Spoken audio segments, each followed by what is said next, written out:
Thank you very much. I'm really delighted that I get to be the first person, I think, in the history of the universe to say the following. I bring greetings from FCC Chairman Julius Janikowski.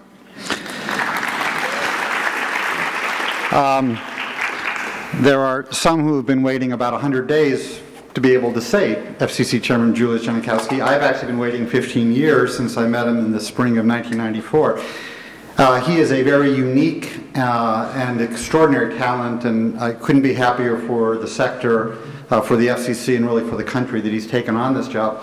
I do have to say I'm a little bit upset that I had to miss his swearing in, which was 2 hours and 15 minutes ago.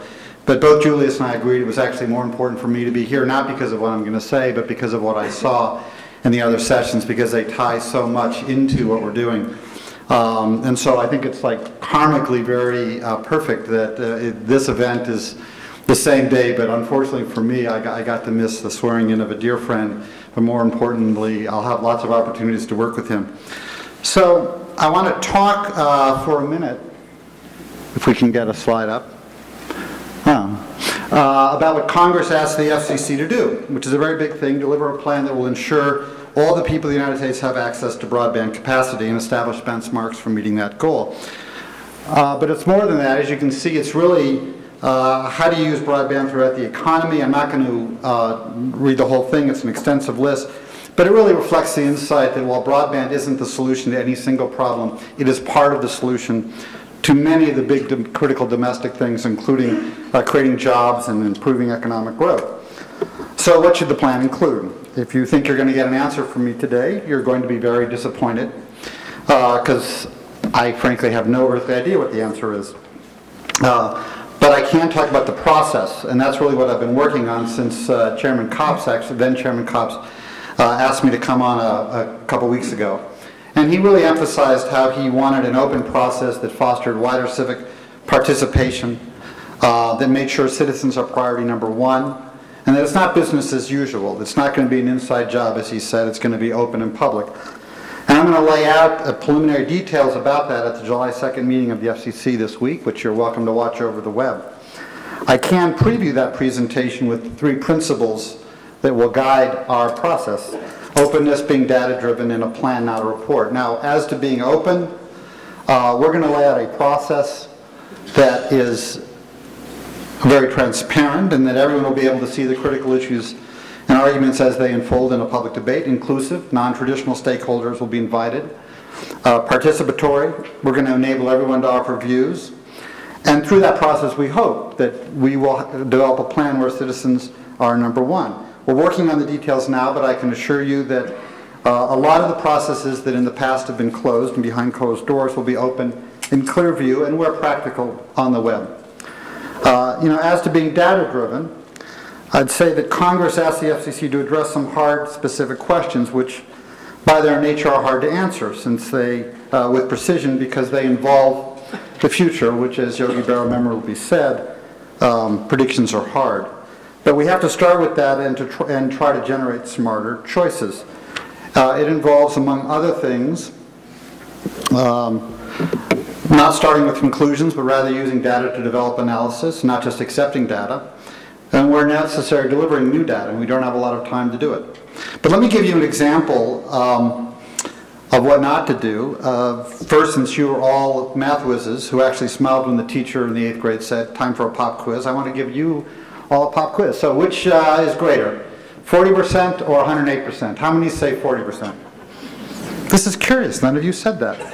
Really? Okay. Well, I want to show you a chart that a large telco sent us, which suggests that the correct answer, if I can get, here it is. See, the actual answer is A, because as you can see in this chart that they point out, investment rises 40% after regulation, by which they mean deregulation. They're trying to point out to us that deregulation causes an increase in investment. So let's for a moment channel our internet silver and note that this violates the first rule of statistics 101. Correlation does not imply causation. It also, by the way, violates the second rule of lobbying. The first rule, of course, being never wear a tie more expensive than the suit of the government official that you are lobbying. The second rule is never show the government official evidence that contradicts the point you're making on the very same page. Because, as you can see, after what the telco regards as a regulatory act, investment went up 108%. Now you look at that and you ask yourself, did they think we weren't going to notice? I mean, if you're going to cherry pick information, you might as well go right to it and do something like this. You know, if I argued that the Telecom Act caused the investment to go up like that, I think the telcos would criticize me, and rightly so, because if you look at a single data point, you're going to get the answer wrong. There are a number of different ways you could look at it. You could look at investment trends, which actually show that the three telcos have different strategies. You could look at it that way, which we did on Wall Street a lot. You could look at it in terms of the capital base reinvestment. Again, something different with the three companies because of different geographies. But also really what you're seeing is a real change in the nature of the industry. Another thing you would of course want to look at is international. And what you see is the same patterns exist. The US is more volatile, which that's kind of interesting. But you also want to look at broader ecology, so that, for example, if you look across the whole sectors, what you see is since 2003, there has been an increased investment, but it's in two sectors that weren't deregulated, cable and wireless. But the bigger point is you really want to look at the larger ecology, and I don't have a chart for that here, but you want to look at the whole broadband ecology, because the important thing is not what a single sector does, but rather what the whole US economy is doing. Now, I don't mean to beat up on a single company, and I don't mean to imply anything substantive about their policy proposals. And to be fair to that particular company, I actually could have done the same thing based on a number of filings we received from all sides. But I want to send a clear message that the group that's going to do this project is going to take it real seriously, and we're not going to mail it in. And if people on the outside send us charts, which assume that the morning coffee hasn't kicked in yet, they will do so at their peril. Now, speaking of peril, I realize that with 100% certainty that in the course of the process, I and members of the team I'm going to work with will say something just as dumb, probably something far dumber than that particular chart. And I feel very confident that when we do, they will correct us. And that's good. We're going to move very fast. We have no choice. We are going to say some things in September that probably are not very well thought through, because that is the only way to say things next February, which is when the plan is due, that are fully thought through. So let's agree, and I think Jeff Jarvis was talking about this earlier, give us the opportunity to say some dumb things, to make some mistakes, and then have everybody correct them, because that's the way the process can best move forward. And so let's have a policy flow that starts from the data, but then leads to a series of recommendations. And in this sense, the final point I'd make is we're going to write a plan, not a report. That is to say, it's not going to be an academic exercise or an effort whose output is a compendium of broadband facts. It's a process that will lead to recommendations that specifically address those questions raised by Congress, and that those policy decisions, however, and this is very important, they're going to be made by the elected officials, those directly appointed by elected officials, that is to say the Commission. The group that I'm heading is not going to make the final decisions. We will propose recommendations, but we're not making the final decisions. So I want to now say the most important thing that I have to say, which is we need your help. So here are your homework assignments. Number one, study the law. I just put it in the slide, the first two slides. It's not very long.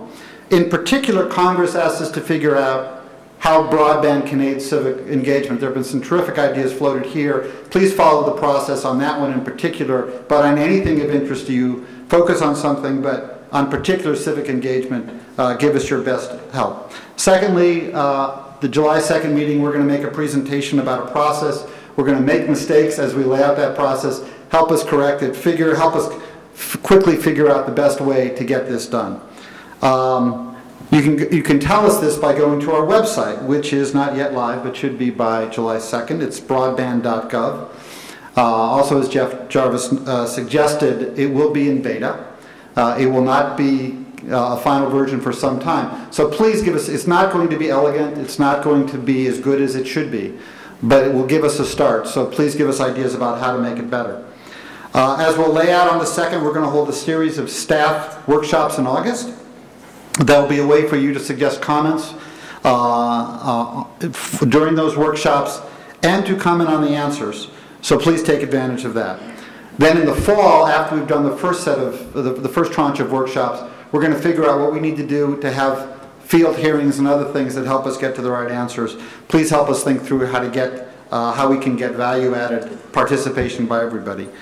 But most of all, and we take this very seriously, give us your best ideas for how we can do what Congress asked us to do, which is to make America the world leader, have a world-leading broadband communications network that serves all its citizens in a variety of different ways and improves life in America. And with that, thank you very much, and thank you for a fantastic conference.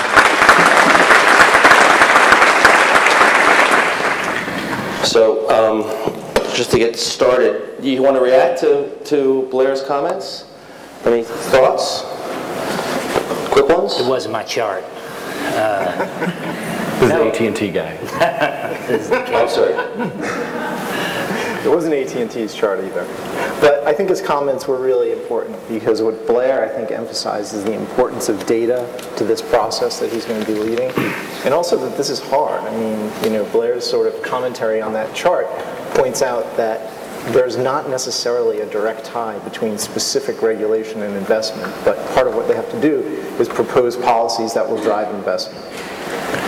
It was amazing for me because Free Press, where I work, is the leading public interest group on these issues, and for the last 8 years, it's been very, very painful because here's a high-level FCC official who's actually talking first and foremost about the public interest, about competition, about openness, and it is a hugely welcoming and wonderful sight.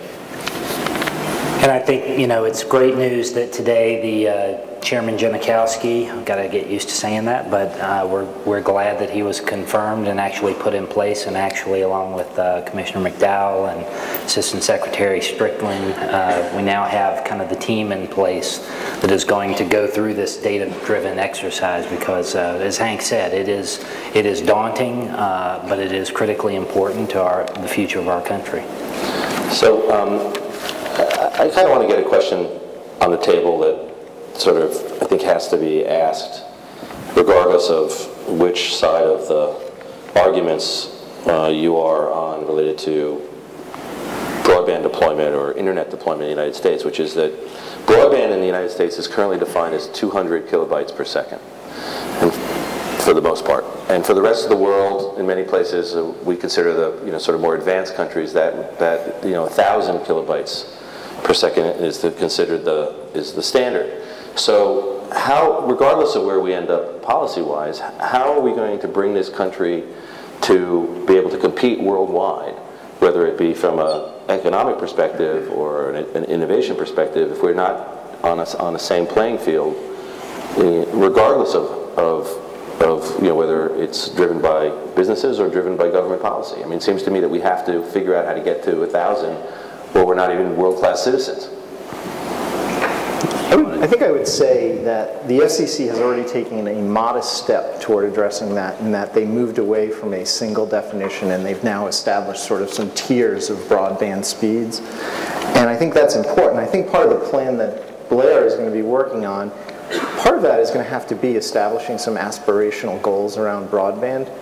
But I think another part of it is recognizing that this sort of top-line speed figure that people use, that you have to peel back the onion on that a little bit, both in terms of what's being achieved today, both within this country and in other countries, and what are the other metrics that consumers care about, because it's not necessarily always going to be the top-line speed for a particular consumer or application that is the most important thing. So it's very complicated, I think, but it is important to establish some aspirational goals, I think. Yeah, although I would say that true, but before we came in today, I sat down and looked at Obama's, hence the title of the session, what's Obama's agenda, and what did he lay out Obama the candidate? And it's ambitious, but one of them is redefining what constitutes broadband and getting out of these doldrums at 200K. Net neutrality and open internet, these are thus my notes. Diverse ownership of media, safeguarding privacy, thus I hope applying some standards to things like deep packet inspection. An open and transparent democracy and making sure that technology can serve that. Freeing up wireless spectrum, redefining the universal service fund. But the point is that, and I think what we need to be thinking about today, is that while the policy issues can get very weedy, these decisions taken up by the Commission and the Congress are going to determine whether or not we continue to spiral from 5th in 2000 to 22nd globally in broadband adoption, or not. And we do have a great visual here because we've got cable and phone, and these guys have 97% of the market because of deregulation. And it is a fundamental shift that is occurring in this country that's embodied by Blair, which is that people now understand that internet is now infrastructure. It's always been treated up until now as a commercial regulatory approach to a commercial enterprise. It's not. Today, the internet is a vital infrastructure that is necessary to survive and flourish in a 21st century economy. Well, I would agree with you. And I think part of what you're focused on, and I would, I guess, refer to Blair when we talk about statistics and rankings, because it reminds me of Mark Twain's adage about lies, damn lies, and statistics.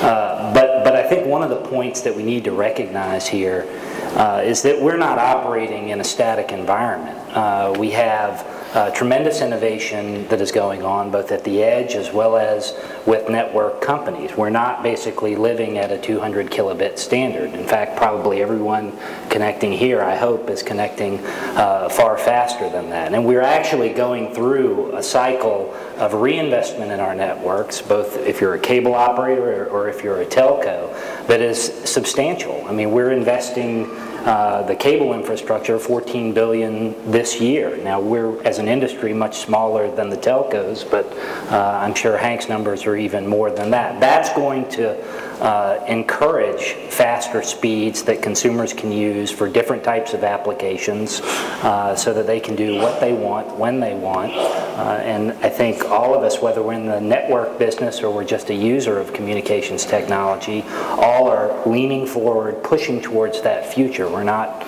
stuck with our legs in concrete. I'd like to just really add one point, because it's really important to peel back that onion on this speed question, I think, in particular, and where do we stand? Because there's all kinds of data out there. Some of the most interesting data I've seen recently were collected by Akamai. Akamai is a company that runs a global CDN, a content distribution network. So they have thousands of servers all around the world. And they have measured, hundreds of thousands of measurements of the speed that they achieve when their servers connect to individual users across countries, across states. And what their data show is the United States comes in about 13th, which isn't that different from where we are on some of these other things. But if you go back to individual states, you'll see that 14 of the US states, if treated alone, would be within the top 10. So part of what this plan has to do is understand what are the forces that lead to those states performing better than the other states? What are the things we can do to drive investment to get greater speeds where we don't have them? Well, and what you'll find is the states where the highest speeds are the states where the rich people are. I mean, there's no policy in this country that prevents redlining, and that's a major policy problem. No, I think that gets to an important point about the plan. The plan can't just be about deployment. It also has to be about adoption. Because if you look at the business case for investing in broadband, if you have a community where adoption trends are lower than another community, the business case will be better. So if the broadband plan can drive adoption, that can help investment too. And that has to be an important component of this plan to get to these communities that are underserved. But wouldn't you argue that one of the biggest problems in adoption is cost? I mean, absolutely. $600 a year for a working class family to get onto the 21st century platform is pretty high. That is why it is extremely important that this plan take, refine, and adopt tools that we've had in the telephone world for a long time to address low-income situations, to have the equivalent of a lifeline program for low-income families so that they can get broadband get some subsidy that helps them. And these are programs that I think there's broad support for across the industry and across groups like Free Press. So I think there's a tremendous opportunity to find a consensus on some of these issues. Yeah, I would agree with that. I mean, when you refer to Lifeline and Link Up, I mean, that is the subsidy program that we currently have as part of universal service to help low-income families have telephone service. And I would agree with what you said with respect to broadband, that we need to be thinking about similar types of support mechanisms, and I know Free Press has supported that as well, as has the cable industry. We have to also, though, I think, recognize that getting and using telephone service involves, is a lot easier than it is to boot up a computer. The levels of digital literacy that you need is another gating factor. So we can't just think that putting a computer in somebody's hands and lowering the cost of internet service is all of a sudden going to make them want to go out and get internet service. We have to create new value for them, new reasons for them to do things, whether it's twittering or who knows what. That's also going to help people drive adoption. How about lower internet costs? I mean, one of the biggest problems we have is that we've got a situation where even with the most recent data, which was released from April, you've got $44.70 is what it costs for monthly broadband if you have one ISP, one internet service provider, which is the case for many Americans. Usually it's two. When it's two, it's $42, and when there's 4 providers or more, it's $32. And all these issues like net neutrality, which still, by the way, has to be codified into law, it has not been, or a solid rulemaking at the FCC, that this has to happen, and it hasn't, because what we're up against, I was just jotting this down before I came on stage. The latest data, which is essentially a very effective way that cable and phone companies protect the fiefdom, that is block out competition, is by spending absurd amounts of money in Washington. And we see it across every industry, but what many people don't know is that the numbers in this sector rival the military, pharmaceutical industries. It's scary. I mean, AT&T, January through March of this year, 3 months, over $7 million lobbying, hiring 85 lobbyists, plus their own staff. Comcast, in 3 months, over $4 million, 94 lobbyists. Verizon won it. They had, not on money, they were $4.5 million. Again, in 3 months, 124 lobbyists on retainers. So, I mean, it's really incredible. And I think what we're really dealing with, just to sort of call it like it is, I mean, we're looking at industries, the cable and phone companies, which are protecting a very lucrative business model.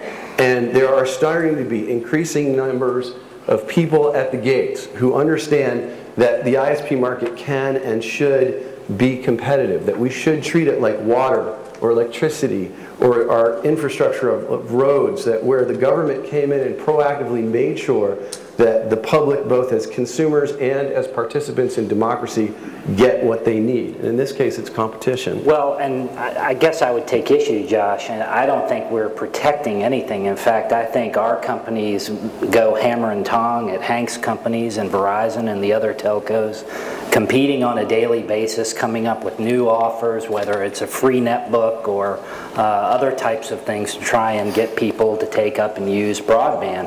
And I think the scene that you're painting is actually really the wrong way to go and the wrong way that we need to think about federal policy in this sphere.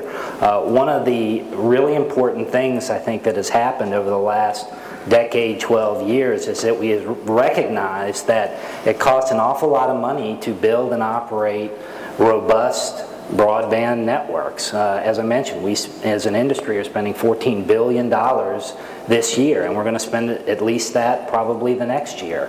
That is going to require that we attract significant amounts of private capital, and the way that we do that is through a policy that's founded primarily on competition. So particularly in a state like New York, Verizon can roll out Fios and Cablevision can come out with wideband that can offer 100 megabit gigabits per second.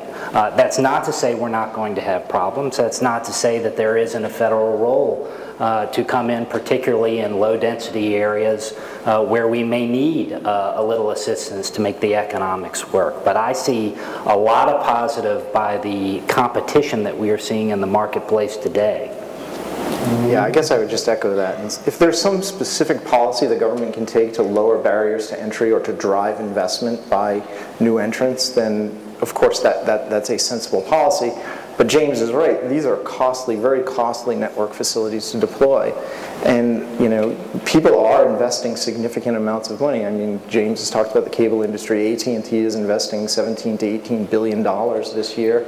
So there is a significant amount of investment in this area. The real problem I see is about somewhere around 10% or less of the country doesn't have any broadband.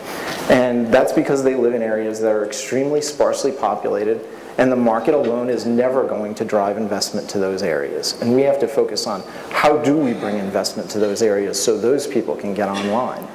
But the argument there is that in 1934, with the Universal Service Act, Ma Bell established its, a monopoly, and the government said, okay, if you want to have that monopoly, you got to deliver service everywhere. So we appreciate the comment about there's some competition and overlap depending upon telco or cable, but if we've got this problem where we're not delivering service in rural areas, you could almost go back to 1934 and say, well, what's the responsibility of large organizations to put that into their business model so investors can see that as a cost of doing business? We absolutely have to reopen this question, because it was interesting. In the first discussion this morning, Joe Rosebars was talking about how it's when you start from scratch, it's easy to get things done fast. And sort of the business analogy I have to that is we think about greenfield areas and brownfield areas.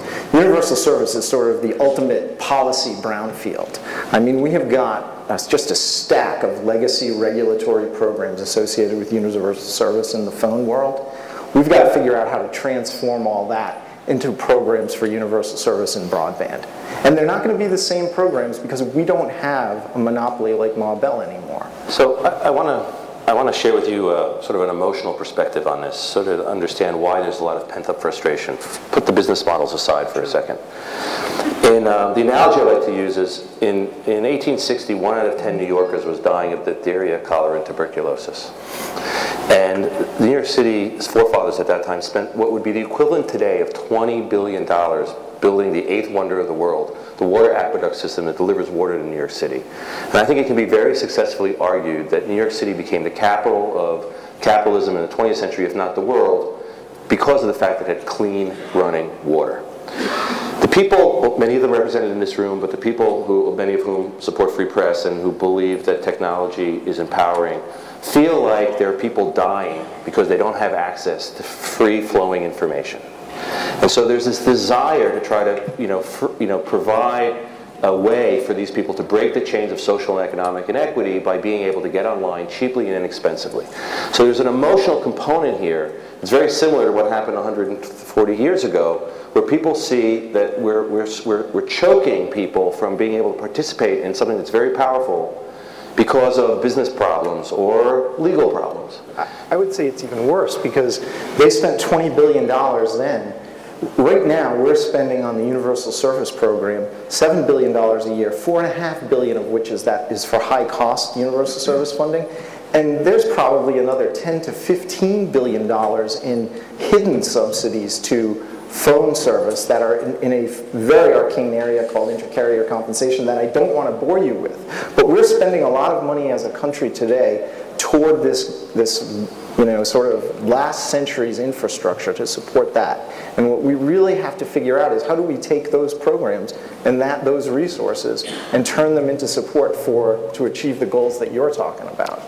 We do agree on that, but there are times when I do feel like I'm in New York and you guys are on planet Zorg, because really, because only there. Yeah, because when you're talking about wanting to encourage competition, it's just simply not true. I mean, if you look at the day that independent ISPs disappeared from phone lines, when dial-up ISPs were gone and no longer had to be able to get on the phone company's network, it's because the phone companies lobbied like crazy, and the FCC did their bidding. And the fact is that if you look back since the signing of the '96 Telecom Act, I mean, basically the government has taken a deregulatory stance on all of these issues, not all, but most issues, and given away the store to the incumbents, and it's not working. I mean, we are looking at a situation where, you know, we've got 63% of Americans have broadband. That's the newest data. It has improved since last year, but the speed is too slow. The prices went up substantially. Well, it's not only succeeded though, Josh. I mean, it's gone up 19% year over year. I mean, I would count that to be a fairly significant step forward. I mean, in some sense, our reach should always exceed our grasp. And going back to your point, I do think that you know, I get the emotional response, and I think that we have to focus on first and foremost on those people who don't have access. And one of the ways we can do that, and hopefully what will be part of the plan, is some way to refashion what is a monopoly vestige of the old universal service system that we have, to focus on making the economics of deployment and access better in rural America. I mean, we do have geographical challenges in this country, there's no question. But you guys know that we, the public interest community, and probably everybody in this room, is fine with the idea of universal service money going to help pay for build-out. We're good with that. So to say that the cost is prohibitive and woe is me is misleading, because there is a will there to support the build-out to those rural areas that, as you say, are the most expensive. I mean, there is a will. We have been talking about this now for probably 2 or 3 years. I mean, last April, we proposed to the Federal Communications Commission that they should adopt 2 new universal service funds, one for fixed broadband and one for mobile broadband. So, yeah, there seems to be a will, but we just can't seem to get anything done. Maybe that'll change. Maybe that'll be part of the broadband plan. But despite the will, we really haven't made any progress on this. So I'm going to ask anybody from the audience who'd like to ask a question to get down to either of the 2 mics that are at the bottom of the... But I want to ask one more question, which I think all 3 will agree on, and I'm curious how we might get there. So when we think about wireless networks or Wi-Fi networks, most of the time, the analysis is that people are going to use those Wi-Fi networks to be able to get online, you know, and as I've described it to politicians who often don't know the difference between a server and a waiter, they think of kids with their laptops in parks opening up, you know, and getting online wherever they feel like, or at Starbucks for whatever they pay. But it seems to me that once you have massively well-distributed wireless networks, that all kinds of economic opportunities arise and dynamics change where things start talking to each other. I mean, where people's hearts can be monitored 24/7, where traffic patterns can be monitored real time, where you could get into your car and find and plug in where you're going and be given a report back, so that you're using efficiency tools of the connectedness to change the dynamics of the country's infrastructure, so that the economic value of wireless networks isn't really just in getting people to be able to use Twitter or Facebook or Google, but rather allowing things to communicate with each other. And that if we were to do you know, sort of a pact here, do an economic analysis of what the power of wireless networks would have on the economy, you'd find a rationale for far more money because of the savings that would occur, as opposed to us arguing over 200 kilobits, over 1,000 kilobits, and whether it's rural or whether it's urban. So I'm just curious what your thoughts are about getting people to start thinking about deployment of broadband, not from the perspective of getting online, but rather creating an entire new communications infrastructure that powers the economy on efficiency. Yeah, and that's actually a significant theme that's emerging not just in this country but worldwide. And people talk about this idea of the Internet of Things. So it's not just people getting on the Internet anymore, but it's all kinds of devices using the Internet to exchange lots of different information. I think you're absolutely right. This is going to be a significant growth area. AT&T has a whole group whose job is to work on these non-traditional devices and these kinds of uses and try to bring these things to market. So I hope you're right. So I wouldn't say it's completely limited to wireless. I mean, although, you know, Wi-Fi in the home conceivably is basically an extension of the wired network. But I mean, smart grid is essentially basically the same thing, connecting the electrical grid to an internet-capable infrastructure. And we are starting to see venture capital and people develop applications, but I want to make sure that works correctly. So we need to be careful and make sure we're doing it the right way. Well, I was going to suggest that as a collaboration, maybe your industry and the broadband advocate industry, represented here by Free Press, join forces, figure out a way to put up some money, get the best economists in the country together, make it an open process and transparent process, and let's actually spend 2 or 3 years doing an economic study of what a true wireless infrastructure would provide, and maybe change the economics of these arguments so that there is no longer a question about the need to go there. I think, as Josh knows, I always enjoy working with his team, and so I would certainly welcome an opportunity to... Would you guys mind paying for it? Well, I was going to make a suggestion, which is that if the industry was going to put up half the money, that Free Press lead a public request for the balance. And I'm sure there's a lot of people from a community perspective that would throw money into the pot and feel like they were contributing to the process. I don't think it just has to be an industry-funded idea, because if it's just industry-funded, it will be criticized as being industry-funded. But if we make an egalitarian, I mean, we're all in agreement that we want more broadband. We're all in agreement that we want more young people and more disenfranchised communities online, and we're all in agreement that wireless technologies are going to create a new economic infrastructure. So if we all agree about that, what's missing is the political will to get there. And whether you're using lobbyists or whether you're using your smart facts, the reality of it is that we've got to convince a lot more people that this is vital to our country's security. So I'm just suggesting that we use the opportunity of us all being together to come up with a plan to get more people involved in the discussion. I think it's a wonderful idea. I think AT&T would welcome some sort of public-private, public interest group partnership to explore ways to drive adoption and new and novel uses of these networks. Great. So the preliminary report will be delivered at next year's Personal Democracy Forum. Good, absolutely. All right, stuffing the ballot box. Tim, please be kind. And please tell everybody where you're from. Yes, Tim Carr with Free Press, Campaign Director. I told him I could handle it. I'm happy that we're having this kumbaya moment right now. And I'm also happy to hear from the representatives of the phone and cable sector that they support competition, choice, and access at prices we all can afford. And in that spirit, I would ask them to withdraw their support for legislation at the state level that prohibits municipal broadband projects.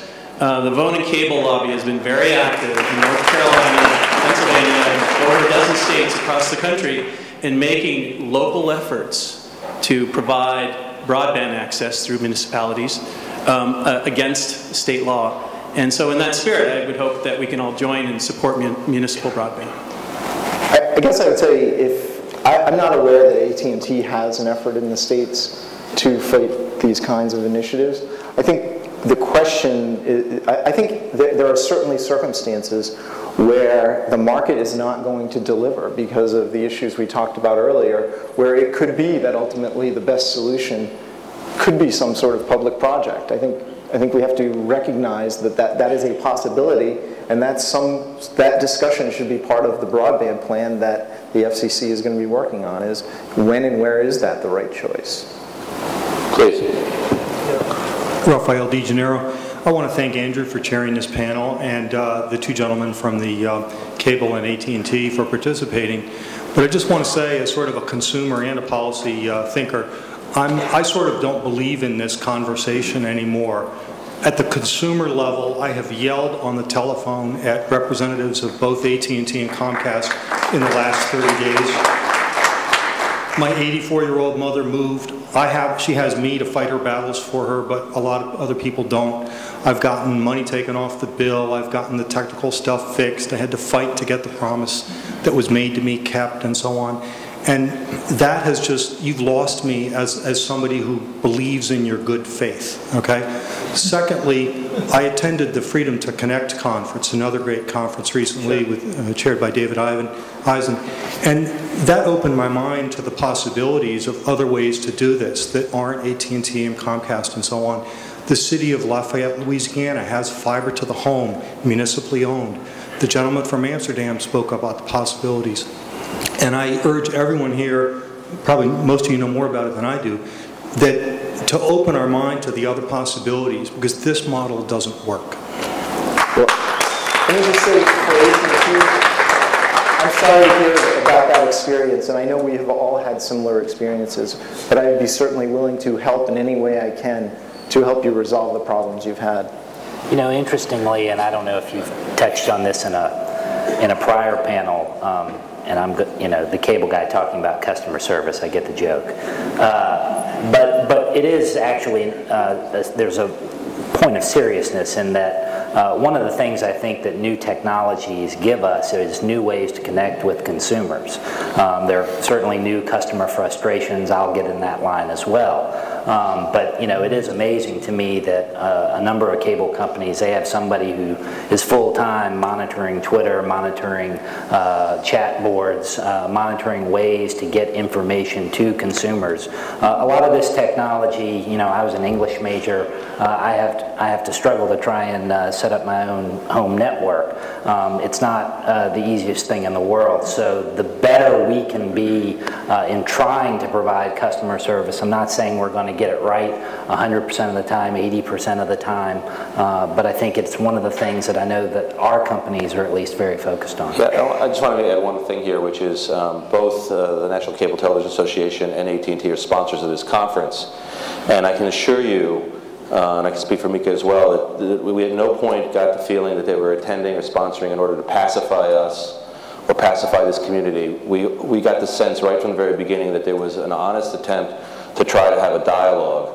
And yes, there might be a great deal of frustration out there, but I can assure you that these gentlemen and their companies are here in a spirit of cooperation, even if they don't agree with everything that's being said to them. And so I would just simply ask that you respect that in the rest of the questions, please. Hi, my name is Fareed Ben-Amour. I have been disappointed to hear, even from the, not just from the telcos, but even from public interest groups that focus so much on the affordability question of the barrier to broadband adoption. When in this study, I believe that was just cited from April, I think you're citing the Pew Internet American Life Project, the #1 barrier to broadband adoption among non-internet users is still people just don't see the utility in it. And so stimulating demand is still the #1 reason people aren't getting online. And I'm just, I just want to echo Dana's comments from this morning, because we're still leaving behind entire subcultures, you know, of American society behind by not trying to focus on bringing them all into the fold and making and developing programs to make them see the utility in the internet for their own needs, not just for the needs that everyone else uses it for. Yeah, and we agree. I mean, and that certainly needs to be addressed. I mean, there are in that same study some statistics that should give you some cause for optimism. The number of people who a year ago said they saw no reason that they didn't even need internet went, I believe, from roughly 35 to 25. You'll have to look at the study, but it actually is encouraging. I think, if anything, when you look at the numbers in the Pew study, it really shows truly that even people who make a household income of under $20,000 a year, they understand that if they're going to find a job, if they're going to participate in their community and be able to engage with the world, they have to have internet, which is why the study also shows they're cutting back on their cell phone plans, they're cutting back on their cable plans, but they're not cutting back on internet because they need it. I think one of the things that I found interesting about that study that you cite, and certainly value in the internet proposition, but the statistic you cite, if I can remember it correctly, it was asking all the non-internet users what are the reasons, and it was value, usefulness, in the sense of it's too hard for me to use, availability, and price. And value and utility beat availability and price 2 to 1. So it's not to say that all of those issues aren't out there. It's saying as we go forward and we try to construct this plan, it really is something where we need to be able to burn the candle at both ends. Hi, my name is Matt Denner. I work in non-commercial radio as a student, but one thing I've noticed is that there's a lot of I think discussion in media in general, in wireless, in internet, in radio, all sorts of things, of how the government needs to get out of the way and how companies can profit. And I think that the fact is, any company that profits from the public bandwidth is privileged to do so, and is doing that as a result of the people giving them that opportunity. So I think it's of vital importance and of primary importance that folks in the industry put that public interest ahead of everything, or they should be replaced. So I guess what I want to ask you guys, and I thank you for coming here, but what I want to ask is, you know, when you look at these things, are you really looking at, are we maximizing the public interest and perhaps minimizing our profits, or are we maximizing our profits to the point that we can get away with saying we're serving the public interest? Well, look, we're you know, cable companies are businesses like any other business out there, but I can tell you they spend an inordinate amount of time trying to discern what it is that people want, what they want to use next, how cable, whether they want more HD, whether they want video on demand, whether they want faster broadband. You know, they have divisions of people who are trying to discover that. So, you know, I agree with you. I think, quite honestly, every corporation, not just communications corporations, has a public responsibility and a responsibility to engage with the consumers that they're privileged to serve. But, you know, there's no question that they're doing this in order to try and compete with Hank's companies, with the wireless companies, with other companies that are out there in the marketplace, and provide consumers with what they want when they want it. Yeah, and I guess I would just say, I think most of the time the profit motive and the public interest are not at odds with each other. And when they are, in those places where they are, where there is some market failure, that is the appropriate role of regulation. And that's why we have an FCC. But the argument is what's market failure? The argument is about where is the market failure. Exactly. Market failure. That's and I'll chime in by saying, clearly, there are some enormous forces at work here. I mean, these guys, their job is to make sure their companies are as profitable as possible. Don't ever underestimate the power of the pressure from shareholders to increase the stock values. Don't ever underestimate the massive clout they have in Washington. And the fact is, I think what this really comes down to, what this entire debate comes down to, it kind of reflects what the gentleman said earlier, is that the folks upstairs in cable and phone, they've got a business model that will make them the most possible money. And it is controlling the market, maintaining their duopoly, and keeping prices high, and being able to not invest in networks as much as they should. It's about making smart business decisions, looking for higher return. And what we're saying is that we now understand that the internet is infrastructure. They're not going to have that business model. That's not going to happen. The people in this room are going to make sure they're not going to. The people of this country aren't, because we're not talking about widgets and wonky things here. We're talking about democracy. We're talking about, can poor people see streaming video that calls out corruption in government and corruption in corporations? Are we going to have the kind of discourse that my kid, who is actually in a housing project, is going to be able to study and get their homework done and excel and get that job that nobody in my family could ever get? It's crucial issues of vital importance to the future of our country. And what we have to do is get these guys to figure out that they can still make some money, but not as much as they hope. And that's, I think, what it's going to come down to. Please. I'm Alex Kaplan. I'm with Common Cause, Pennsylvania. With poor people seeing streaming video, and for these speak up, please? Sure. These topics we're talking about, I wanted to get your thoughts on what you think about usage-based plans that cable internet companies are considering. Usage-based plan being you pay more given how much internet per megabyte that you consume per month. And I want to know if you know about a bill that was introduced a couple weeks ago by Eric Massa, a representative from New York, that would give the FTC and the FCC the ability to oversee and determine the fairness of usage-based plans. And I think it's called the Broadband Internet Fairness Act. Right. So. Yes, I'm aware of it. So is a lot of people are. So.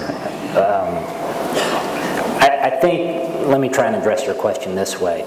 I think you have to divide the issue of usage-based billing into two questions. One, the mechanism of people who use a resource more should bear more of the burden of paying for it, versus what you set the dials and levers at. Clearly, there was a situation in which Time Warner Cable came out with specific levels that consumers didn't like, and they quickly decided, the people have spoken, we're going to try something else. That said, I don't think it's necessarily a bad thing, and in fact, I would argue that you ought to want network operators to be able to experiment with ways of providing entry-level, lower-cost services for people who are only going to use the internet to send emails or for very small data-intensive purposes. Because otherwise, what you're doing is you're leaving a host of people who might be willing to take internet service for $10 less a month, and you're basically keeping them off of the net because the price of internet service is basically conditioned to the heaviest users out there. We're always going to have debates about what those dials should be. We have them in wireless service where you have buckets of minutes. We have them in a lot of different contexts. What we don't really have yet, and it's a fair point, is an appreciation for how much data am I using a month. And that to me is something that if operators are going to go down this road, it's incumbent upon them to give the transparency to people to make those decisions. And if they don't like the particular plan that's being put out there by a particular operator, they can switch and go to somebody else. But the problem is that's not really true, because because the fact is that what's happening is it's very simple. I mean, cable companies are watching this terrifying process of people starting to watch Hulu, people starting to use Roku and Vudu, and you're watching your business model erode. And if you're going to maintain revenues so that you don't, so that you can, triple play is the gauntlet. I mean, that's how you get over $100 a month. If you're going to maintain revenue streams, you've got to figure out a way. You're not going to maintain revenues by driving people to your competitors. No, but there are no competitors, and that's the problem. You got 97% of markets. You got one other competitor. So what we say is this so-called metering, or we call it internet overcharging. That's fine with me if I've got 7 ISPs in a market, because then another internet service provider is not going to do it, and someone's got an alternative. Unfortunately, your customers only have him. And if he does the same thing, then customers are screwed. So I think it's pretty clear that this internet overcharging is sort of the camel's nose under the tent. If we allow that to happen, it would be a disaster. I think Josh raises a really important point here, which is we have a traditional way of thinking about certain behaviors, competition policy way, antitrust perspective. That's really what you're bringing in. You're suggesting that there's some sort of antitrust concern here.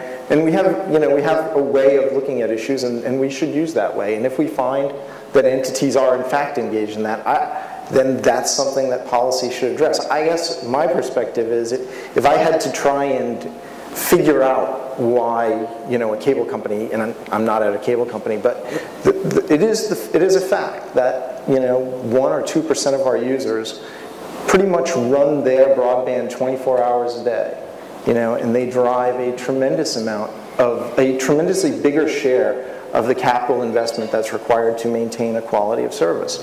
So it is not it's not clearly obvious to me that what they're doing is something that's anti-competitive in the way you suggest, rather than responding to the fact that they have a small group of users who use the resource very differently. I mean, just if I could just add a little something here, Josh. If it's considered a public utility, or if you're saying the public considers it a public utility, then just like water, if somebody's using a huge amount of water and making it not possible for water to reach the high floors of an apartment building because the pressure drops, or because some other factory doesn't have it to be able to make a product, they pay more for it because they have a meter and there's a cost associated with it. Right, but the problem is that cable and phone companies have been making astronomical profits for many, many years instead of reinvesting properly in their network. So if we had fiber, and these guys were all laying fiber everywhere, not just to the richest homes in the richest communities as they are now, then this is actually just it's not an issue, because fiber networks can handle the capacity. The problem is coaxial cable is got a limited lifespan. Down the road, it won't carry the kind of data that's going to be required by streaming HD, and likewise, DSL, old copper lines, can't handle it either. So it comes back to these duopolies have to invest properly and take less profit. It's sort of the same theme as the last question. Well, I think we should talk about this further, because I think, in fact, if you looked at the parts of our network that are shared, where we have this issue of some consumers using more of the shared resource than others, those are all fiber. So I think we should talk more, because I think we could reach a better understanding about what's going on here. And the other thing, I mean, coax has tremendous capacity capabilities, and in fact you are seeing orders of magnitude higher bandwidths as cable migrates from what they call DOCSIS 2.0 technology to DOCSIS 3.0 technology. Comcast is not building just to the rich areas. They're basically able to offer 50 megabit service by the end of, I think, 2010 to their entire footprint. So I think we are really on the cusp of a sea change in the capabilities of our networks because of the investment that we have been doing and that we will continue to do over the coming years. Well, that still doesn't solve your 8% problem, and that's the problem that I think we ought to focus on, particularly with the stimulus. Well, let's take a couple more questions, but it's pretty clear here that there's an interest in trying to find some commonality, and I think that one theme that I think we all agree on is transparency, and I think that to the degree that your companies are able to actually explain the information or the data that you're defending about the cost of infrastructure in an open and transparent way, not just for the lobbyists and the politicians in Washington, but for the public to actually be able to see the numbers that you are defending, sure, I think would go a long way towards supporting the conversation and finding common ground. Hi, my name is Bente Kalsnes. I'm a Norwegian journalist based in Brussels. And thanks a lot for a fantastic conference and a very, very interesting panel. And I have a suggestion both for the panel and the audience, because I think it's very important to think about internet access related to utility or democracy. And isn't it time to include internet access as a human right? And it should be included on the UN Declaration of Human Rights. I mean, we've seen how important it's been in Iran when it comes to speaking up about what's going on. So, do you have any opinions about that? Absolutely. But you know, and in doing so, we would have to see a repeat of history, which has really made our country great, which is the government intervening in a smart way, in an enlightened way, to ensure, just like they did with our nation's roads and with water and with electricity and with phone service, that they make sure that the public interest is paramount and that they work out a public-private partnership that works. No, I think, look, broadband is becoming more and more entwined and interlinked with all of our lives and everything we do. It's not just something we go on to send email, we send pictures, we use home health care applications, we do distance learning. That richness of that experience is only going to grow, and it's only going to become a more central part of our lives as time marches on. I think there's a tremendous upside, and I would agree with what Josh says. I mean, there is a public-private partnership that is going to make sure that we can provide that value ubiquitously throughout all of the United States. And where we're going to differ, or you know, on the plates, is where how we write up that public-private partnership. But I think all of us recognize that there is a role for private actors in this space, and that there's a role for the government to make sure that we can leave no one behind when we're providing access to broadband. And I would just add, I think everyone intuitively knows that this technology is ultimately mainly about communicating in free speech, and that's why you start to think of it as a human right, because it's about speech. So we're going to take one more question, and we're going to, unfortunately, going to have to wrap it up. I'm sorry. Hi, Ian Storr from Mobilize.org. So, given the way that our iPhones and laptops that are now wireless and connected to our networks are moving, how are we going to make sure that these appliances don't limit our ability to innovate on the internet because they're our access and only have a few privileged elite users who can custom build and develop their own applications get access to the power of the internet? The iPhone? Is it? I guess I'm not. Yeah, can you? Yeah. Sorry. So, if we have appliances that are tethered to networks where we can't allow people to use those in innovative ways to develop their own software and applications and to do with them as they will, if it's only an iPhone that limits whether you can get on certain networks or get to certain websites. I guess what you're saying is that tethering. Is that innovation is tethered to a particular platform as opposed to being completely open sourced? Yeah, I think what we're seeing actually is sort of a move toward these models are not final. I mean, you've got Apple, which has its model for the App Store and what it does, but then you've got Google and the Android approach. And my guess is you're going to see other versions of this. I understand BlackBerry's got an app. So these models are in the process of being contested. And I don't know which one in the end is going to be the right one. Sure, but again, this is another instance where government intervention is absolutely necessary because the U.S. wireless market is a disaster. I mean, the way that the incumbents are able, the way that they're able to tether devices to their networks is anti-competitive. They do the same. They block out software applications, and it's completely antithetical to the way the rest of the entire internet works. So I think what we need to do is start to think about how phones, wireless phones, are really an extension of the internet and can no longer be these sort of walled gardens that the carriers have made them.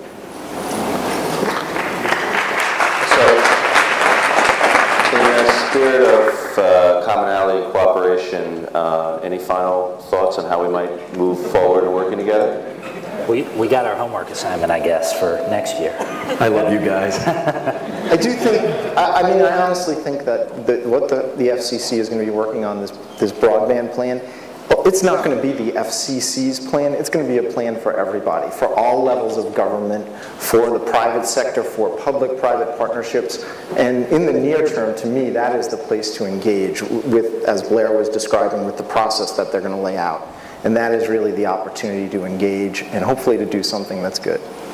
Yeah, and I just appreciate the ability to come and talk. I mean, I think at the end of the day, there are going to be some disagreements, but there are going to be a lot of points in common as we focus on some of the serious problems we have of extending infrastructure to all Americans.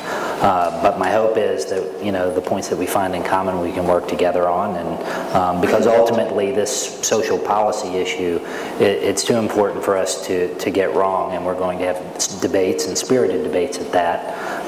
But I think this will be an opportunity for all of us to engage, be it with companies, with the public interest community, with whomever it is out there that cares about this resource and this capability. So just like in any relationship where there's conflict, the fastest way to a resolution is to, I guess, acknowledge and validate the view of the opposite side. And so with that in mind, I wanted to thank you for taking the time to come and visit with this community. We welcome you into it, to be part of the discussion. It's an ongoing discussion. We look forward to seeing you next year and see what kind of progress we made. But it is a community that is open to having you participate and hearing your side of the story and not just beating you up from one side, which Jeff does very well. So I'd like to, if everybody could join me in thanking